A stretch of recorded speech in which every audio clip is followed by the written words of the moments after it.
This is Andi Purewal for Boxing News, joined by former WBO World Cruiserweight Champion Johnny Nelson here in London. Johnny, quite a fiery press conference there. What did you make of it all? Decipher Chris Eubank Jr.'s comments for me, please. Eubank's comments, I think he did what most most disgruntled fighters would like to do, but are never in the position to do it.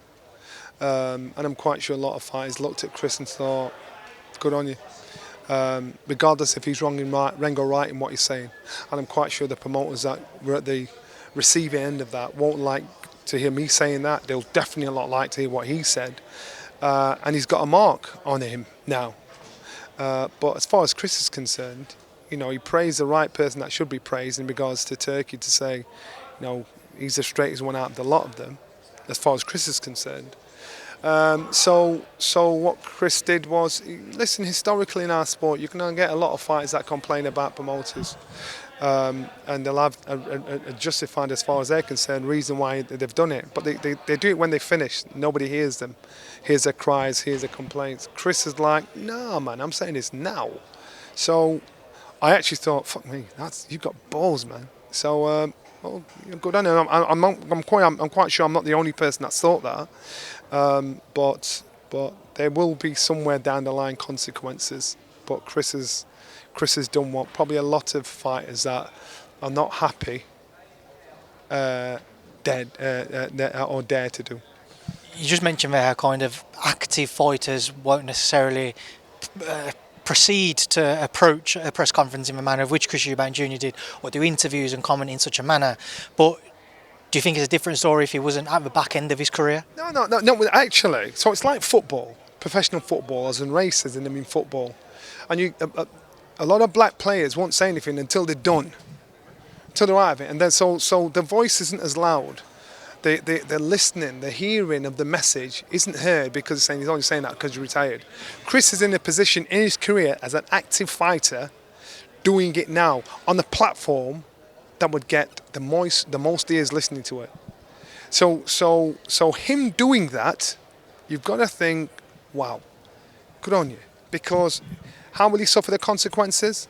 Unless he'll not work with Frank again, as far as he's concerned, because he has his reasons. He'll not work with Eddie because he has his reasons. So what's he losing?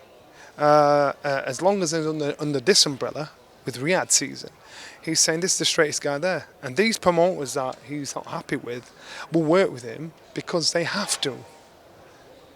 With that also in mind, do you think he needs to produce kind of a stand-up performance to make sure he can continue to get those opportunities? Because we've seen with the Riyadh season shows, they want entertaining fighters, they want entertaining fights. So if Eubank was to maybe underwhelm, wouldn't be doing himself any favours?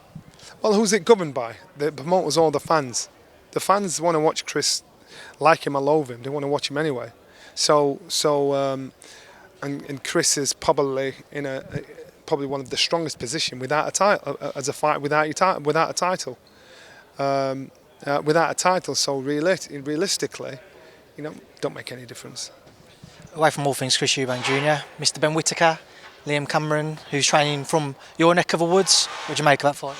I think Ben Whittaker, to me, I think he's a star in the making. I think it's a good fight from him on paper, a good fight from him in regards to moving forward, because he, if he's going to be the star we think he's going to be, he should get these domestic jobs done.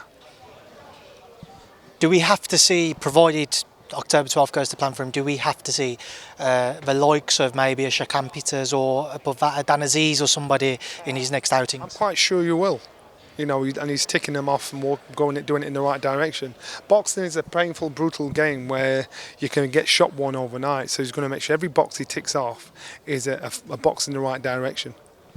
Fabio Wardley, Fraser Clarke 2. What's the difference in this rematch, Johnny? There's no difference. Round 13, both fighters know a lot more about each other than they did the first time. They respect each other a lot more because of their last fight. So I think this fight will pick up exactly where it left off.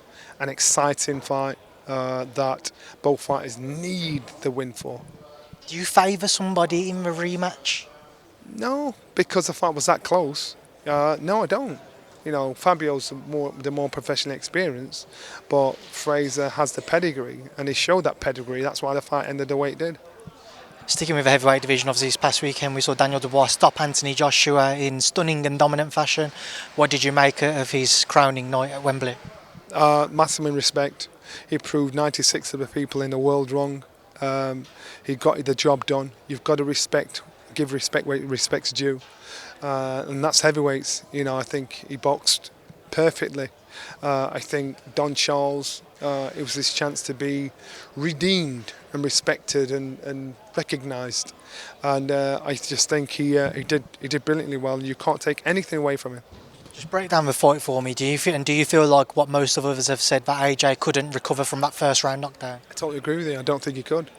I think the power of Daniel Dubois absolutely broke him. It was like a landslide. And even when AJ caught him with a shot in the 5th round, it was just made it worse for himself because he neglected defence, I'm quite sure, a lot of the things they worked on in the gym. Obviously, we've seen some clips since then of, at the time you might have seen it, AJ beating his chest in between rounds, AJ sticking his tongue out towards the crowd in between rounds. What do you make of that and his mentality in those moments when his back was up against the wall? It doesn't make any sense at all. All week I'd been saying there are no questions to be asked of Anthony Joshua because he'd been a winner, he'd been a loser, he'd been hurt by what was said and what was not said. He has all the experiences, a former World 2-time heavyweight champion, so he's been through them all, so he knows what mistakes not to make and what mistakes can be made. He chose to fight the way he did. He chose to bring that performance to that fight. That's his shout. So for whatever reason it is. So for Anthony Joshua, he's got to ask these questions of himself. Johnny, we've obviously previously seen AJ step back into his immediate rematches with Andy Ruiz, with Alexander Usyk. Given his mentality of a man that he's shown himself to be, do you think he's going to want to do, and he will do the same with Daniel Dubois? I'm quite sure publicly, I'm quite sure ego-wise, without a doubt. I'm quite sure that's the case. In reality, he knows what he's got. He knows if there's a problem or not. He knows it in reality. So it's a case of how he deals with it. And I can only give you my opinion. I can't give you AJ's opinion. Do you think it would be a correct move? No, I don't. And I know he's a warrior, and I'm quite sure he's a warrior. No, I don't, because I think if you put your hand in the fire and you get burnt, you learn not to put your hand in the fire again. You put your hand in the same fire and get burnt again, you think, shit, I forgot. You won't do it a 3rd time, you won't do it a 4th, you won't do it again because you think, I've learnt my lesson. The lessons are not being learnt. You can't have all the experience because he has the talent and not use it, or forget it, or make the mistake again. So it's a case of, well, what more can you say? What can you do? And I'm quite sure it wouldn't go down too well, but what am I saying wrong? Johnny, just moving forward with other potential fights, I've seen Deontay Wilder's name creep back into the conversation. Now, after his stoppage defeat to Zhilei Zhang, many people kind of felt it was time for him to call it an end to his career. People forgot about Wilder-Joshua.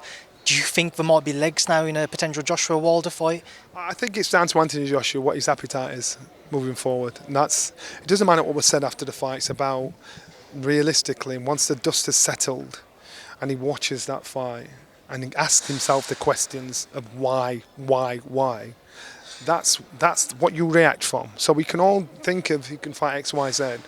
You've got to wait and see where Anthony Joshua's appetite is, and self-belief and confidence is after such a devastating knockout. Final thing on all things AJ, I'm sure you've been through it yourself. Obviously when the fighter's defeated, somebody has to kind of take the flak, and in that case it could be the trainer. Ben Davison's come under a little bit of criticism since Saturday night. What do you make of anybody criticising Ben? I think they're looking in the wrong direction. And listen, I was one of the first ones to say, why have you given this boy the keys to the kingdom? As in Ben, but at the end of the day, that's AJ's choice. He works what's best for him. AJ knows a lot more than Ben. So with AJ knowing a lot more than Ben, it's his responsibility. The book doesn't stop with anybody else. You can't point the finger at anybody else. It's AJ's call. So it's AJ. The book stops with AJ. Johnny, my light is dying on us first, so we'll have to leave it there. Thank you for speaking to me. I'll see you soon. No problem, brother. All right.